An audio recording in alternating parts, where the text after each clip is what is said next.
नमस्कार साथियों, गोदान के तीसरे अध्याय में आपका स्वागत है। होरी अपने गांव के समीप पहुंचा तो देखा अभी तक गोबर खेत में ऊख गोड़ रहा है और दोनों लड़कियां भी उसके साथ काम कर रही हैं। लू चल रही थी, बगुले उठ रहे थे, भूतल धधक रहा था, जैसे प्रकृति ने वायु में आग घोल दी हो। यह सब अभी तक खेत में क्यों है? क्या काम के पीछे सब जान देने पर तुले हुए हैं? वह खेत की ओर चला और दूर से ही चिल्लाकर बोला, आता क्यों नहीं है गोबर? क्या काम ही करता रहेगा? दोपहर ढल गई, कुछ सोचता है कि नहीं? उसे देखते ही तीनों ने कुदालें उठा ली और उसके साथ हो लिए। गोबर सांवला, लंबा, इकहरा युवक था जिसे इस काम में रुचि न मालूम होती थी। प्रसन्नता की जगह मुख पर असंतोष और विद्रोह था। वह इसलिए काम में लगा हुआ था कि वह दिखाना चाहता था कि उसे खाने पीने की कोई फिक्र नहीं है। बड़ी लड़की सोना लज्जाशील कुमारी थी, सांवली, सुडौल, प्रसन्न और चपल। गाड़ी की लाल साड़ी जिसे वह घुटनों में मोड़कर कमर में बांधे हुई थी, उसके हल्के शरीर पर कुछ लदी हुई सी थी और उसे प्रौढ़ता की गरिमा दे रही थी। छोटी रूपा 5-6 साल की छोकरी थी। मेली सिर पर बालों का एक घोंसला सा बना हुआ था, एक लंगोटी कमर में बांधे, बहुत ही ढीठ और रोनी। रूपा ने होरी की टांगों में लिपट कर कहा, काका देखो, मैं एक ढेला भी नहीं छोड़ा। बहन कहती है जा पेड़ तले बैठ, ढेले न तोड़े जाएंगे काका, तो मिट्टी कैसे बराबर होगी? होरी ने उसे गोद में उठाकर प्यार करते हुए कहा, तूने बहुत अच्छा किया बेटी, चल घर चले। कुछ देर अपने विद्रोह को दबाए रखने के बाद गोबर बोला, ये तुम रोज रोज मालिकों की खुशामद करने क्यों जाते हो? बाकी न चुके तो प्यादा आकर गालियां सुनाता है, बेगार देनी ही पड़ती है। नजर नजराना सब तो हमसे भराया जाता है, फिर किसी की क्यों सलामी करो? इस समय यही भाव होरी के मन में भी आ रहे थे, लेकिन लड़के के इस विद्रोह भाव को दबाना जरूरी था। बोला, सलामी करने न जाएं तो रहें कहाँ? भगवान ने जब गुलाम बना दिया है तो अपना क्या बस है? यह इसी सलामी की बरकत है कि द्वार पर मडैया डाल ली और किसी ने कुछ नहीं कहा। घूरे के द्वार पर खूंटा गाड़ा था जिस पर कारिंदों ने 2 रुपए डांड ले लिए। तलैया के कितनी मिट्टी हमने खोदी, कारिंदा ने कुछ नहीं कहा। दूसरा खोदे तो नजर देनी पड़े। अपने मतलब के लिए सलामी करने जाता हूँ। पाँव में सनीचर नहीं है और ना सलामी करने में कोई बड़ा सुख मिलता है। घंटों खड़े रहो तब जाकर मालिक को खबर होती है। कभी बाहर निकलते हैं, कभी कहला देते हैं, फुर्सत नहीं है। गोबर ने कटाक्ष किया, बड़े आदमियों की हाँ में हाँ मिलाने में कुछ ना कुछ आनंद तो मिलता ही है, नहीं तो लोग मेंबरी के लिए क्यों खड़े हों? जब सिर पर पड़ेगी तब मालूम होगा बेटा, अभी जो चाहे कह लो। पहले मैं भी यही सारी बातें सोचा करता था, पर अब मालूम हुआ कि हमारी गर्दन दूसरे के पैरों के नीचे दबी हुई है, अकड़कर निभा नहीं हो सकता। पिता पर अपना क्रोध उतारकर गोबर कुछ शांत हो गया और चुपचाप चलने लगा। सोना ने देखा रूपा बाप की गोद में चढ़ी बैठी है तो ईर्ष्या हुई। उसे डांट कर बोली, अब गोद से उतरकर पाँव पाँव क्यों नहीं चलती है? क्या पाँव टूट गए हैं? रूपा ने बाप की गर्दन में हाथ डालकर ढीठाई से कहा, न उतरेंगे, जाओ। काका, बहन हमको रोज चिढ़ाती है कि तू रूपा है, मैं सोना हूँ, मेरा नाम कुछ और रख दो। होरी ने सोना को बनावटी रोष से देखकर कहा, तू इसे क्यों चिढ़ाती है सोनिया? सोना तो देखने का है, निभा तो रूपा से होता है, रूपा न हो तो रुपए कहाँ से बने बता? सोना ने अपने पक्ष का समर्थन किया, सोना न हो तो मोहर कैसे बने, नथुनिया कहाँ से आए, कंठा कैसे बने? गोबर भी इस विनोद में विवाद में शरीक हो गया और रूपा से बोला, तू कह दे कि सोना तो सूखी पत्ती की तरह पीला होता है, रूपा तो उजला होता है जैसे सूरज। सोना बोली, शादी ब्याह में पीली साड़ी पहनी जाती है, उजली साड़ी कोई नहीं पहनता। रूपा इस दलील से परास्त हो गई। गोबर होरी की कोई दलील इसके सामने न ठहर सकी। उसने शुद्ध आंखों से होरी को देखा। होरी को एक नई युक्ति सूझ गई। बोला, सोना बड़े आदमियों के लिए है, हम गरीबों के लिए तो रूपा ही है। जैसे जो को राजा कहते हैं, गेहूं को चमार, और इसलिए न कि गेहूं बड़े आदमी खाते हैं और जो हम खाते हैं। सोना के पास इस सबल युक्ति का कोई जवाब न था। परास्त होकर बोली, तुम सब जने एक और हो गए, नहीं तो रुपया को रुला कर छोड़ती। रूपा ने उंगली मटका कर कहा, ए राम सोना चमार, ए राम सोना चमार। इस विजय का उसे इतना आनंद हुआ कि बाप की गोद में रह न सकी, जमीन पर कूद पड़ी और उछलकर यही रट लगाने लगी, रूपा राजा सोना चमार, रूपा राजा सोना चमार। ये लोग घर पर पहुंचे तो धनिया द्वार पर खड़ी इनकी बाट जो रही थी। रुष्ट होकर बोली, आज इतनी देर क्यों की गोबर? काम के पीछे कोई प्राण थोड़े ही देता है। फिर पति से गर्म होकर कहा, तुम भी वहां से कमाई करके लौटे तो खेत में पहुंच गए। खेत कहीं भागा जाता था? द्वार पर कुआं था। होरी और गोबर ने एक एक कलसा पानी सिर पर उंडेला, रूपा को नहलाया और भोजन करने गए। जो कि रोटियां थी पर गेहूं जैसी सफेद और चिकनी। अरहर की दाल थी जिसमें कच्चे आम पड़े हुए थे। रूपा बाप की थाली में खाने बैठी। सोना ने उसे ईर्ष्या भरी आंखों से देखा, मानो कह रही थी, वारे दुलार। धनिया ने पूछा, मालिक से क्या बातचीत हुई? होरी ने लोटा भर पानी चढ़ाते हुए कहा, यही तहसील वसूल की बात थी और क्या। हम लोग समझते हैं बड़े आदमी बहुत सुखी होंगे, लेकिन सच पूछो तो वो हमसे भी ज्यादा दुखी हैं। हमें पेट की ही चिंता है, उनको तो हजारों चिंताएं घेरे रहती है। राय साहब ने और क्या क्या कहा था वह कुछ होरी को याद न था। उस सारे कथन का खुलासा मात्र उसके स्मरण में चिपका हुआ रह गया था। गोबर ने व्यंग्य किया, तो फिर अपना इलाका हमें क्यों नहीं दे देते? हम अपने खेत, बेल, हल, कुदाल सब उनको देने को तैयार हैं, करेंगे बदला। यह सब धूर्तता है, नीरी मोट मर्दी। जिसे दुख होता है वह दर्जनों मोटरें नहीं रखता, महलों में नहीं रहता, हलवा पूरी नहीं खाता, न नाच रंग में लिप्त रहता है। मजे से राज का सुख भोग रहे हैं और उस पर दुखी है। होरी ने झुंझला कर कहा, अब तुमसे बहस कौन करे भाई? जे जात किसी से छोड़ी जाती है कि वही छोड़ देंगे। हमें को खेती से क्या मिलता है? एक आने नफरी की मजूरी भी नहीं पड़ती। जो 10 रुपए महीने का भी नौकर है वह भी हमसे अच्छा खाता पहनता है, लेकिन खेतों को छोड़ा तो नहीं जाता। खेती छोड़ दे तो और करें क्या? नौकरी कहीं मिलती है? फिर मर्जाद भी तो पालना ही पड़ता है। खेती में जो मर्जाद है वह नौकरी में तो नहीं है। इसी तरह जमींदारों का हाल भी समझ लो। उनकी जान को भी तो सैकड़ों रोग लगे हुए हैं।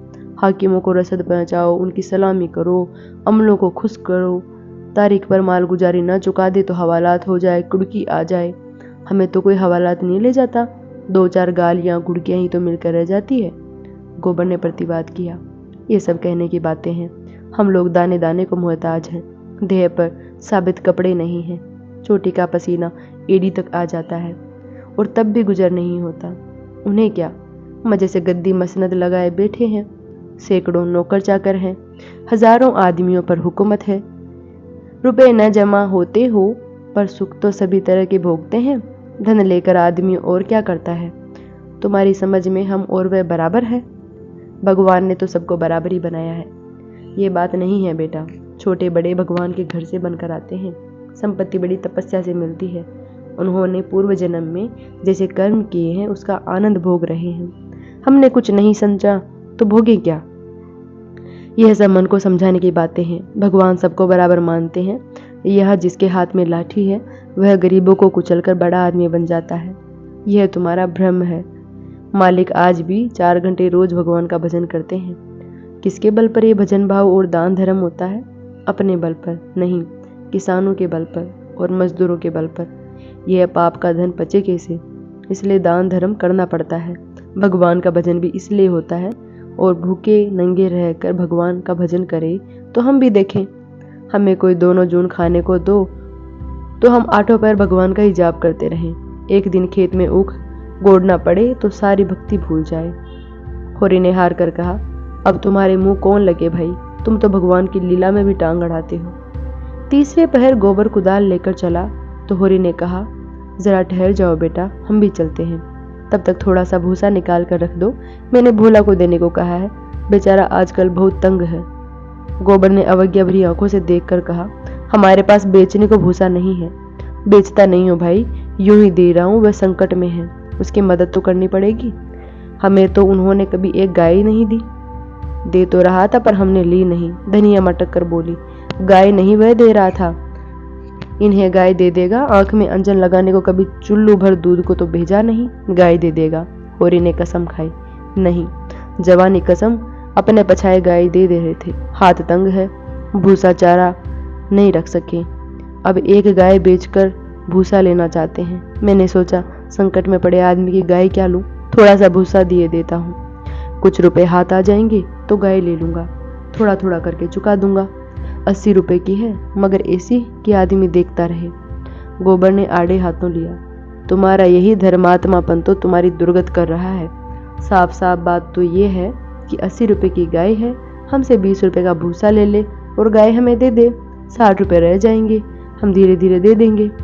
होरी रहस्यमय ढंग से मुस्कुराया। मैंने ऐसी चाल सोची है कि गाय सीत में हाथ आ जाए।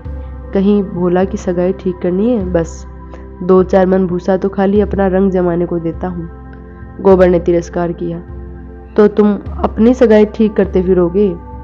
धनिया ने तीखी आंखों से देखा। अब यही एक उद्यम तो रह गया है, नहीं देना हमें भूसा किसी को। यहाँ भोला भीली किसी का कर्ज नहीं खाया है। होरी ने अपने सफाई दी। अगर मेरे जतन से किसी का घर बस जाए तो इसमें कौन सी बुराई है? गोबर ने चिलम उठाई और आगे लेने चला गया। उसे यह झमेला बिल्कुल नहीं भाता था। धनिया ने सिर हिलाकर कहा, जो उनका घर बसाएगा वह 80 रुपए की गाय लेकर चुप न होगा, एक थैली गिनवाएगा। होरी ने पुचारा दिया। यह मैं जानता हूँ, लेकिन उसकी भलमनसी को भी तो देखो। मुझसे जब मिलता है तेरा बखान ही करता है, ऐसी लक्ष्मी है, ऐसी सलीकेदार है। धनिया के मुख पर स्निग्धता झलक पड़ी।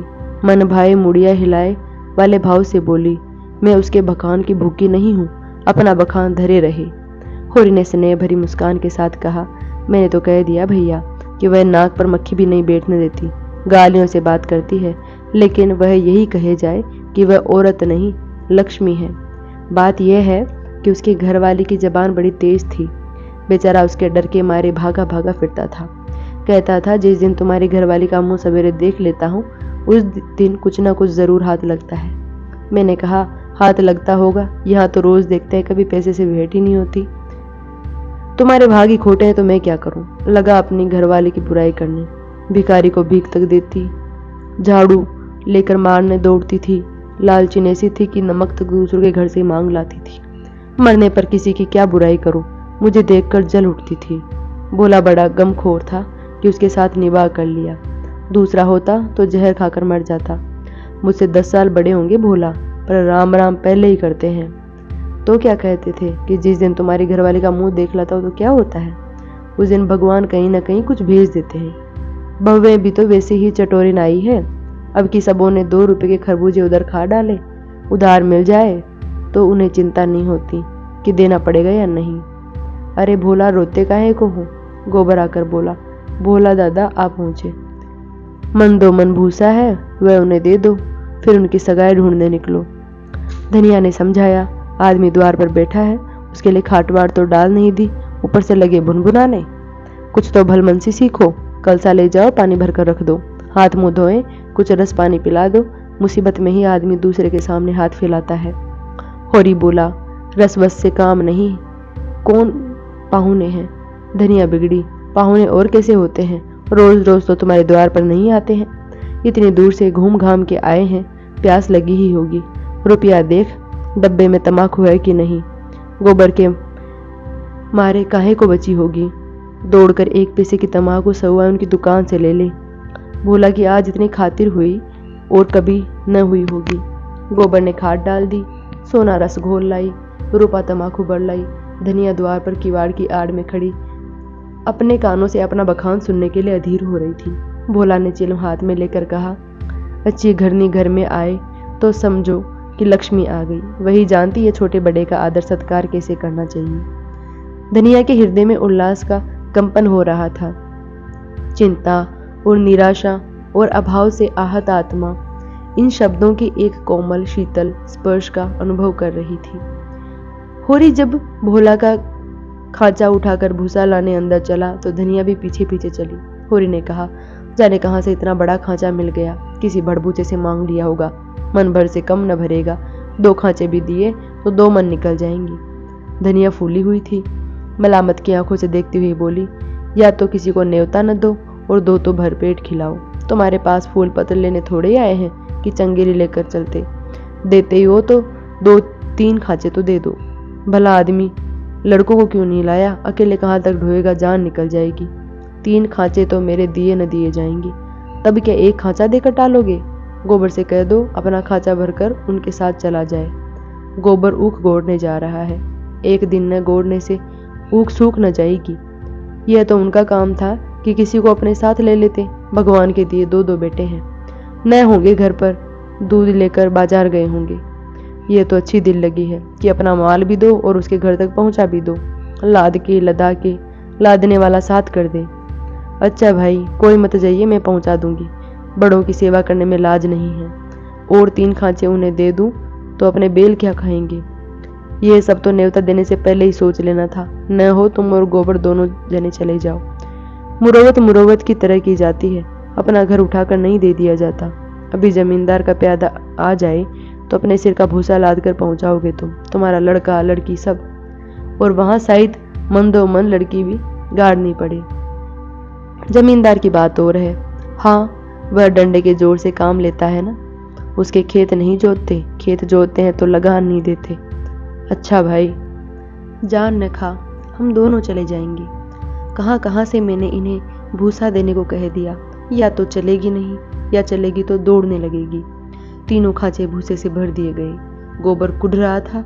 उसे अपने बाप के व्यवहारों में जरा भी विश्वास न था। वह समझता था ये जहाँ जाते हैं वहीं कुछ न कुछ घर से खो आते हैं। धनिया प्रसन्न थी। रहा होरी, वह धर्म और स्वार्थ के बीच में डूब उतर रहा था। होरी और गोबर मिलकर एक खांचा बाहर लाए। भोला ने तुरंत अपने अंगूठे का बींड बनाकर सिर पर रखते हुए कहा, मैं इसे रखकर अभी भागा आता हूँ, 1 खांचा और लूंगा। होरी बोला, 1 नहीं, अभी 2 और भरे धरे हैं और तुम्हें न आना पड़ेगा। मैं और गोबर एक एक खांचा लेकर तुम्हारे साथ ही चलते हैं। भोला स्तंभित हो गया। होरी उसे अपना भाई बल्कि उससे भी निकट जान पड़ा। उसे अपने भीतर एक ऐसी तृप्ति का अनुभव हुआ जिसने मानो उसके संपूर्ण जीवन को हरा कर दिया। तीनों भूसा लेकर चले तो राह में बातें होने लगी। भोला ने पूछा, दशहरा आ रहा है, मालिकों के द्वार पर तो बड़ी धूमधाम होगी। हाँ, तंबू सामियाना गड़ गया है। अब की लीला में मैं भी करूंगा।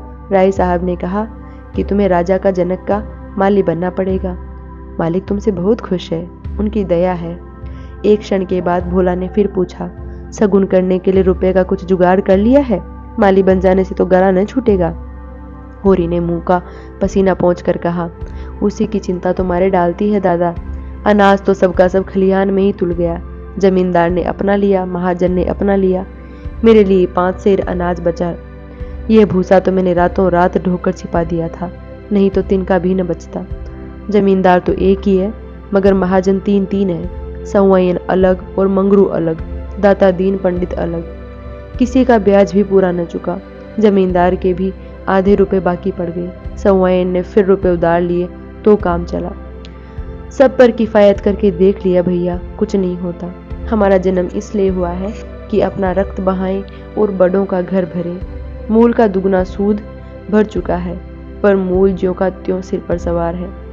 लोग कहते हैं शादी गमी में तीरथ बरत में हाथ बांधकर खर्च करो, मुद्दा रास्ता कोई नहीं दिखाता। राय साहब के बेटे के ब्याह में 20,000 लुटा दिए, उनसे कोई कुछ नहीं कहता। मंगरू ने अपने बाप के क्रियाक्रम में 5,000 लगाए, उनसे भी कोई कुछ नहीं पूछता। वैसे ही मर्जात तो सबकी है। भोला ने करुण भाव से कहा, बड़े आदमियों की बराबरी तुम कैसे कर सकते हो भाई?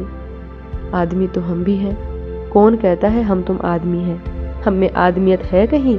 आदमी वह है जिसके पास धन है, अख्तियार है, इल्म है। हम लोग तो बेल हैं और जुतने के लिए पैदा हुए हैं। उस पर एक दूसरे को देख नहीं सकता। एका का नाम नहीं। एक किसान दूसरे के खेत पर न चढ़े तो कोई जागा कैसे करे? प्रेम तो संसार से उठ गया है। बूढ़ों के लिए अतीत के सुखों और वर्तमान के दुखों और भविष्य के सर्वनाश से ज्यादा मनोरंजक और कोई प्रसंग नहीं होता। दोनों मित्र अपने अपने दुखड़े रोते रहे। भोला ने अपने बेटों के करतूत सुनाए, होरी ने अपने भाइयों का रोना रोया। तब तक कुएं पर बोझ रखकर पानी पीने के लिए बैठ गए। गोबर ने बनिए से लोटा और गगरा मांगा और पानी खींचने लगा। भोला ने सहृदयता से पूछा, अलगोजे के समय तो तुम्हें बड़ा रंज हुआ होगा। भाइयों को तो तुमने बेटों की तरह पाला था। होरी आर्द्र कंठ से बोला, कुछ न पूछो दादा, यही जी चाहता था कि कहीं जाके डूब मरूं। मेरे जीते जी सब कुछ हो गया। जिनके पीछे अपनी जवानी धूल में मिला दी, वही मेरे मुद्दई हो गए। और झगड़े की जड़ क्या थी? यही कि मेरी घरवाली हार में काम करने को क्यों नहीं जाती। पूछो, घर देखने वाला भी कोई चाहिए कि नहीं। लेना देना, धरना उठाना, संभालना सहेजना, यह कौन करे। फिर वह घर बैठी तो नहीं रहती थी। झाड़ू बुहारू, रसोई, चौका बर्तन, लड़कों की देखभाल, यह कोई थोड़ा काम है। शोभा की औरत घर संभाल लेती कि हीरा की औरत में यह सलीका था। जब से अलगोजा हुआ है, दोनों घरों में एक जून रोटी पकती है, नहीं तो सबको दिन में 4 बार भूख लगती थी। अब खाए 4 दफे तो देखूं।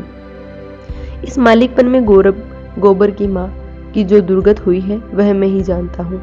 बेचारी देवरानियों के फटे पुराने कपड़े पहनकर दिन काटती थी। अपने खुद भूखी सो रही होगी, लेकिन बहुओं के जलपान तक का ध्यान रखती थी। अपने देह गहने के नाम पे कच्चा धागा भी न था और देवरानियों के लिए 2-2, 4-4 गहने बनवा दिए। सोने के न सही, चांदी के तो हैं। जलन यही थी कि ये मालिक क्यों है। बहुत अच्छा हुआ कि अलग हो गए, मेरे सिर से बला टली। भोला ने एक लोटा पानी चढ़ाकर कहा, यही हाल घर घर का है भैया। भाइयों की बात ही क्या, यहाँ तो लड़कों से भी नहीं पटती, और पटती इसलिए नहीं कि मैं किसी की कुचाल देखकर मुंह नहीं बंद कर सकता। तुम जुआ खेलोगे, चरस पियोगे, गांजे के दम लगाओगे, मगर आए किसके घर से। खर्च करना चाहते हो तो कमाओ, मगर कमाई तो किसी से न होगी, और खर्च दिल खोल कर करेंगे। जेठा कामता सौदा लेकर बाजार जाएगा तो आधे पैसे गायब। पूछो तो कोई जवाब नहीं। छोटा जंगी है, वह संगत के पीछे मतवाला रहता है। सांझ हुई और ढोल मजीरा लेकर बैठ गए। संगत को मैं बुरा नहीं कहता, गाना बजाना ऐब नहीं है, लेकिन ये सब काम फुर्सत के हैं। यह नहीं कि घर का कोई काम न करो और 8 पहर उसी धुन में पड़े रहो। जाती है मेरे सिर सानी पानी में करूं, गाय भैंस में दूहूं, दूध ले जाकर बाजार में जाऊं। ये गृहस्थी का ही जंजाल है। सोने की हंसिया जिसे न उगलते बनता है और न निगलते। लड़की है झुनिया, वह भी है नसीब की खोटी। तुम तो उसकी सगाई में आए थे, कितना अच्छा घर बार था। उसका आदमी बम्बई में दूध की दुकान करता था। उन दिनों वहां हिंदू मुसलमानों में दंगा हुआ तो किसी ने उसके पेट में छुरा भोंक दिया। अब घर ही पूरा चौपट हो गया और वहां अब उसका निवाह नहीं। जाकर वालिया लाया और दूसरी सगाई कर दूंगा, मगर वह राजी नहीं होती। और दोनों भावजे हैं कि रात दिन उसे जलाती रहती है। घर में महाभारत मचा रहता है और विपत की मारी यहाँ आई, यहाँ भी चैन नहीं। इन्हीं दुखड़ों में रास्ता कट गया। भोला का पुरवा था तो छोटा, मगर बहुत गुलजार। अधिकतर अहीर यहीं बसते थे और किसानों के देखते इनकी दशा बहुत बुरी न थी। भोला गांव का मुखिया था। द्वार पर बड़ी सी चरनी थी जिस पर 10-12 गायें भैंसें खड़ी सानी खा रही थी। ओसारे में एक बड़ा सा तख्त पड़ा था जो शायद 10 आदमियों से भी न उठता। किसी खूंटी पर ढोलक लटक रही थी, किसी पर मजीरा। एक ताक पर कोई पुस्तक बस्ते में बंदी रखी हुई थी जो शायद रामायण हो। दोनों बहुएं सामने बैठी गोबर पात रही थी और झुनिया चौखट पर खड़ी थी। उसकी आंखें लाल थी और नाक के सिरे पर भी सुर्खी थी। मालूम होता है अभी अभी रोकर उठी है। उसके मांसल स्वस्थ सुगठित अंगों में मानो यौवन लहरें मार रहा था। मुंह बड़ा और गोल था, कपोल फूले हुए, आंखें छोटी और भीतर धसी हुई, माथा पतला पर वक्ष का उभार और गाद का वह गुदगुदापन आंखों को खींचता था। उस पर छपी हुई गुलाबी साड़ी उसे और भी शोभा प्रदान कर रही थी। भोला को देखते ही उसने लपक कर उनके सिर से खांचा उतरवा लिया। भोला ने गोबर और होरी के खांचे उतरवाए और झुनिया से बोले, पहले एक चिलम भर ला, फिर थोड़ा सा रस बना ले। पानी न हो तो गगरा ला, मैं खींच दूं। होरी महतो को पहचानती है ना। फिर होरी से बोला, घरनी के बिना घर नहीं रहता भैया। पुरानी कहावत है, नाटन खेती बहुरियन घर।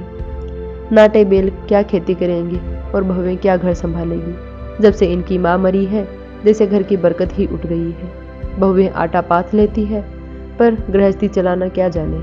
हाँ, मुंह चलाना खूब जानती है। लोंडे कहीं फड़ पर जमे होंगे, सबके सवाल सी हैं, कामचोर। जब तक जीता हूँ इनके पीछे मरता हूँ और मर जाऊंगा, जो आप सिर पर हाथ धरकर रोएंगी। लड़की भी वैसी ही, छोटा सा ढोना भी करेगी तो भुनभुना कर। मैं तो सह लेता हूँ, खसम थोड़े ही सहेगा। जुनिया एक हाथ में भरी हुई चलम और दूसरे में रस का लोटा लिए बड़ी फुर्ती से आ पहुंची। फिर रस्सी और कलसा लेकर पानी भरने चली। गोबर ने उसके हाथ से कलसा लेने के लिए हाथ बढ़ाकर झेपते हुए कहा, तुम रहने दो, मैं भरे लाता हूँ। जुनिया ने कलसा न दिया। कुएं की जगत पर जाकर मुस्कुराती हुई बोली, तुम हमारे मेहमान हो, कहोगे एक लोटा पानी भी किसी ने न दिया। मेहमान काहे से हो गया, तुम्हारा पड़ोसी ही तो हूँ। पड़ोसी साल भर में एक बार सूरत ना दिखाए तो मेहमान ही है, रोज रोज आने से मर्जाद भी तो नहीं रहती। जुनिया हंसकर तिरछी नजरों से देखती हुई बोली, वही मर्जाद तो दे रही हूँ। महीने में एक बार आओगे तो ठंडा पानी, 15वें दिन आओगे तो चिलम पियोगे, और 7वें दिन आओगे तो खाली बैठने को माची दूंगी। रोज रोज आओगे कुछ ना पाओगे, दर्शन तो दोगी। दर्शन के लिए पूजा करनी पड़ेगी। यह कहते कहते जैसे उसे कोई भूली हुई बात याद आ गई और उसका मुंह उदास हो गया। वह विधवा है। उसके नारित्व के द्वार पर पहले उसका पति रक्षक बना बैठा रहता था। वह निश्चिंत थी। अब उस द्वार पर कोई रक्षक न था, इसलिए वह उस द्वार को सदैव बंद रखती थी। कभी कभी घर के सूनेपन से उकताकर वह द्वार खोलती है, पर किसी को आते देखकर भयभीत होकर दोनों पट भेड़ लेती है। गोबर ने कलसा भरकर निकाला। सबों ने रस पिया और एक चिलम तंबाकू और पीकर लौटे। भोला ने कहा, कल तुम आकर गाय ले जाना गोबर, इस वक्त तो सानी खा रही है। गोबर की आंखें उसी गाय पर लगी हुई थी और मन ही मन वह मुग्ध हुआ जाता था। गाय इतनी सुंदर और सुडौल है कि इसकी उसने कल्पना भी न की थी। होरी ने लोभ को रोक कर कहा, मंगवा लूंगा, जल्दी क्या है। तुम्हें जल्दी न हो, हमें तो जल्दी है। उसे द्वार पर देखकर तुम्हें वह बात याद रहेगी। उसकी मुझे बड़ी फिक्र है दादा, तो कल गोबर को भेज देना। दोनों ने अपने अपने खांचे सिर पर रखे और आगे बढ़े। दोनों इतने प्रसन्न थे मानो ब्याह करके लौटे हैं। होरी को तो अपने चीर संचित अभिलाषा के पूरे होने का हर्ष था और बिना पैसे की। गोबर को भी इससे भी बहुमूल्य वस्तु मिल गई थी और उसके मन में अभिलाषा जाग उठी थी। अवसर पाकर उसने पीछे की ओर देखा। जुनिया द्वार पर खड़ी थी और मत आशा की भांति अधीर चंचल। धन्यवाद।